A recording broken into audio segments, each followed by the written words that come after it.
हम कहाँ हैं? हम नाम का तो चीज रह नहीं जाता है। शीशे टूटा की दीवार टूटेगी, काम खत्म। बोलो। तो कहने का अर्थ ये है कि अपने को जान जाओ, फिर तेरा दुख ही जन्मों जन्मों से मिट जाएगा। जन्म अपने को जान जाने का परिणाम ही मोक्ष मुक्ति है। अपने को जाने का मतलब ही भगवान भगवान की प्राप्ति है। अपने को जान जाए, न मोक्ष है, न मुक्ति है, न भगवान है कहीं। अपने ही स्वरूप को जान जाए, बस भ्रम मिट जाएगा। ये भ्रम को मिटाना ही सबसे बड़ा ज्ञान है। भ्रम को मिटाना ही सबसे बड़ी साधना है। इस मन के भ्रम को मिटाना ही, मन में हमारे बैठा हुआ भ्रम है, इसको मिटाना ही जो है चेतना है, साक्षात्कार है ना। इस भ्रम को मिटाना ही बहुत बड़ी हमारी ध्यान कही गई है, या समाधि कही गई है, चेतना कही गई है ना। जो कुछ है हमारे भ्रम का दीवार खड़ा है सामने, जो संसार कहते हैं, जो संसार का परिचय है, जो शरीर का परिचय है। हाँ, और शरीर और संसार, अपने परिवार, अपने रिश्तेदार, अपना धन, अपना वैभव, अपने कीर्ति, अपने नाम के लिए दुनिया मर रही है, कीर्ति के लिए भी मर रही है, वैभव के लिए मर रही है, भगवान के लिए मर रही है। कुछ नहीं है, सब शून्य है। आकाश जैसे शून्य है, वैसे मृत्यु के बाद सब शून्य है। जन्म से पहले शून्य है, शून्य में थे, और मृत्यु के बाद भी शून्य में चले जाओगे, क्योंकि आत्मा शून्य स्वरूप है। शून्य आकाशवत होता है, इसीलिए आत्मा आकाशवत कही गई है। आत्मा शाश्वत है, आकाश के समान शाश्वत है। आकाश का कभी क्या बिगड़ेगा, क्या नष्ट होगा? आकाश तो आकाश है, शून्य आकाश है। उसका आकार है, न रूप है, न रंग है, आकार न प्रकार है, शून्य। वैसे ब्रह्म भी शून्य है, उसका रूप है, न नाम है, न आकार है, न प्रकार है। ब्रह्म शून्य स्वरूप है, आकाश स्वरूप है, उसी को निर्गुण ब्रह्म कहते हैं। वही आत्मा निर्गुण ब्रह्म है। आत्मा का रूप है, न रंग है, न आकार है, न प्रकार है, और शून्य स्वरूप है। और शून्य में जिसका कोई अस्तित्व नहीं है, कोई परिचय नहीं है ना। वो शून्य स्वरूप का क्या परिचय है? वो शून्य हवा का क्या परिचय है? रोशनी का, सूर्य की रोशनी का क्या परिचय? दीपक जो लौ बढ़ रहा है, उसका क्या परिचय है? बोलो। लौ, अभी दीपक जल रहा है, लौ से प्रकाश फैला हुआ है, हम प्रकाश में आनंद में है। और दीपक जैसे ही बुझा, दीपक का लौ जैसे ही बुझ गई और अंधकार फैल गया। अंधकार में हम अब अंधकार में अपने अनुभव, जो दुख का अनुभव कर रहे हैं कि अंधकार हो गया, अब क्या करें, कहाँ जाएं, क्या कैसे करें, कुछ दिखाई नहीं देता है। आंख रहते हुए कुछ नहीं दिखाई देता है, तो नश्वर आंख है, अंधी आंख है। इस आंख से थोड़े अपने ही चेहरा अपने को नहीं दिखाई देती है, तो और क्या है? तो ये कहने का मतलब ये शाश्वत शक्ति को पहचानो, अपने ही को पहचानो। तुम कौन हो? अपने को जो पहचान लेता है वो ईश्वर को, ईश्वर भगवान और ब्रह्म और आत्मा को जान जाता है। ये जानने का नाम ज्ञान है, जानने का नाम जानकारी है, जानने का नाम ही, जानने की प्रक्रिया का नाम ही ध्यान है, जानने की प्रक्रिया का नाम ही तीसरा नेत्र है।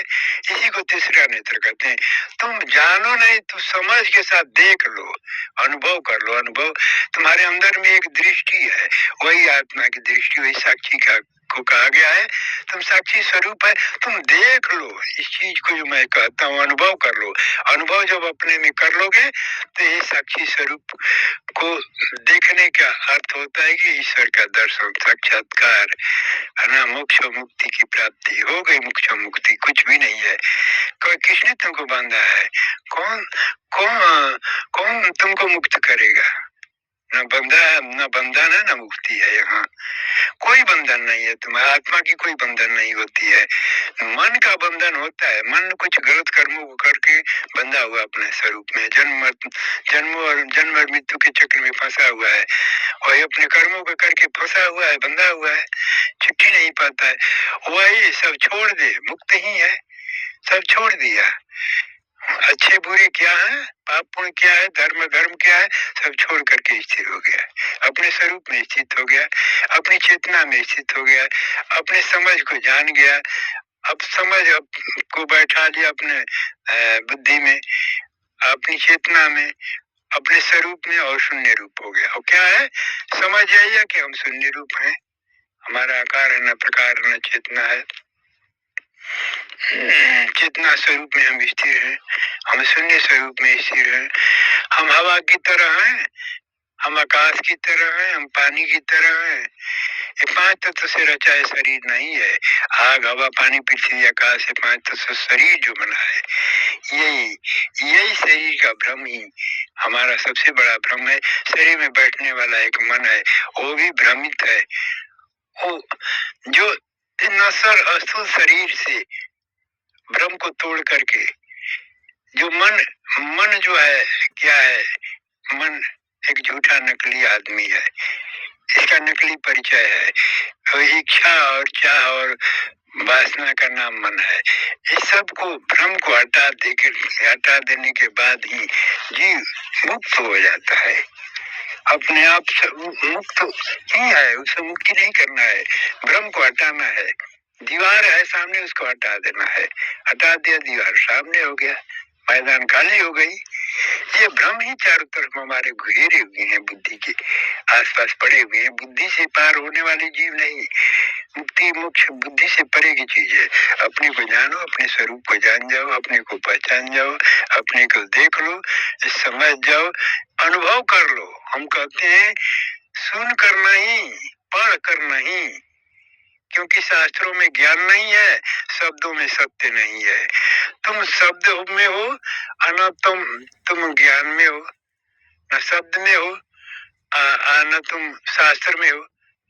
तुम्हारा शब्द से कोई परिचय नहीं, तुम्हारे शास्त्र से कोई परिचय नहीं। तुम तो स्वयं में स्थित हो, तुम स्वयं सत्य स्वरूप हो, तुम स्वयं आनंद स्वरूप हो, तुम स्वयं ज्ञान स्वरूप है। फिर पढ़ने की क्या जरूरत शास्त्र, और फिर राम राम जपने की क्या जरूरत? तुम स्वयं उस राम स्वरूप हो, आत्मा राम जिसका नाम है, स्वयं राम हो तुम। उस राम को ढूंढने की क्या जरूरत? तुम स्वयं राम हो। इसी चेतना को नहीं जानने के चलते, इसी समझ को नहीं जानने के चलते वो क्या करता है, सब धर्म गुरु लोग राम राम राम राम करो, राम राम करो, सीताराम करो, राधे श्याम करो। अरे सीताराम राधे श्याम राम राम ओम नमः शिवाय क्या करना है? कुछ नहीं करना है। तुम स्वयं आत्मा राम हो, तुम अपने को जान जाओ, तुम अपने स्वरूप को, अपने चित्त को जानो, तुम कौन हो। तुम इस बात को साक्षी कृष्ण ने कहा है कि अर्जुन, इस आत्मा को न शस्त्र काट सकते हैं, न बिजली मार सकती है, न पानी गला सकता है, न अग्नि जला सकती है, न शस्त्र कोई तलवार से काटना चाहे तो काट सकता है, न मर सकती है, न कभी मरती है, न कभी जन्म लेती है। अजन्मा है, कभी जन्म भी नहीं लेती, कभी मरती भी नहीं। जन्म मृत्यु से परे वो शाश्वत स्वरूप, और जो आत्मा करते वही तुम हो, वही तुम्हारा वही स्वरूप है, वही तुम्हारा परिचय है, वही तुम हो। मैं और तुम का भेद हटा दो, मैं और मेरा का भेद हटा दो, बस स्वतः शाश्वत में स्थित हो जाओ। बस मैं है न मेरा है, तुम है न तेरा है। ये कृष्ण ने कहा साहब कि मैं और मेरा, तुम और तेरा हटा दीजिए। मैं मेरा क्या है? मैं हूँ, यह अहंकार है, ये वासना है, और मेरा है ये मोह है। मैं और तुम का ये भेद हटा दो। मैं और तुम जहाँ गिर गया, मैं और तुम जहाँ मर गया, बस तो ये छोड़ दो। ये मैं तुम का भ्रम है, इसे छोड़ दो। जिस दिन छोड़ दोगे वह दिन तो स्वतंत्र हो जाओगे, आनंदमय हो गए।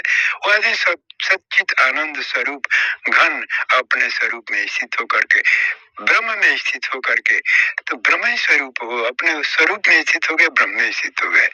ब्रह्म क्या है? ब्रह्म कुछ नहीं है, ब्रह्म शून्य आकाश है। तुम आकाशवत हो, तुम आकाश में विलीन हो गए, अपने स्वरूप में विलीन हो गए। तुम्हारा बहुत बड़ा अनंत क्षेत्र है, ब्रह्मांड, अनंत कोटि ब्रह्मांड के नायक तुम स्वामी हो, अनंत महासागर के स्वामी हो, तुम मालिक हो। अपने स्वरूप को जान तो जाओ। तुम्हारा स्वरूप आकाशवत है, शून्य स्वरूप हो। आकाश की सीमा नहीं है, इसलिए तुम्हारा भी स्वरूप का सीमा नहीं है, तुम्हारा भी जीवन का सीमा नहीं है। आकाश का जन्म मृत्यु होती है, आकाश का परिवर्तन होता है, आकाश अपरिवर्तनीय है, हवा अपरिवर्तनीय है ना। हर चीज प्रकृति के अंदर अपरिवर्तनीय है। उस पर अपरिवर्तनीय चीज को देखो, अनुभव करो और बस जान जाओ। और उसी अपरिवर्तनशील चीज जो है, हवा है, पृथ्वी है, हवा है, आकाश है ना, इसमें निर्लिप्त हो जाओ। निर्लेप कहे है, गीता में निर्लेप शब्द आया है। निर्लेप का तो लेप, निर्लेप का मतलब कि शून्य में समा जाना, अपने को शून्य में स्थित हो जाना। यही बुद्ध ने भी कहा है। बुद्ध मृत्यु के समय महासंबुद्धि को जब प्राप्त हुए तो कहा कि मैं अब शून्य में जा रहा हूँ, शून्य ही मेरा स्वरूप है। और कबीर ने भी इस बात को कहा है कि शून्य हमारा गृह है, ब्रह्म हमारी जात, अनहद में विश्राम है, कौन करे फरियाद, और कौन इसका फैसला कर सकने वाला है। शून्य ही जब मैं हूँ तो अपने शून्य में निकल कर शून्य में समा जाता हूँ। शून्य से पिंड में आया हूँ शरीर में, और शरीर से निकलकर पिंड से निकलकर शून्य में चला जाता हूँ। इसी को घटाकाश और महाकाश कहा गया है। ज्ञानियों ने घटाकाश और महाकाश कहा है। घटाकाश शरीर है, पिंड है, शरीर को घटाकाश क्या है, घड़े के समान है। ये घड़े के समान बना हुआ शरीर है, इसमें हम है। आकाश, आकाश भीतर में है, भीतर ये घड़े में घड़ा है, घड़ा के अंदर आकाश है कि नहीं है। घड़ा फूट गया, महाकाश हो गया।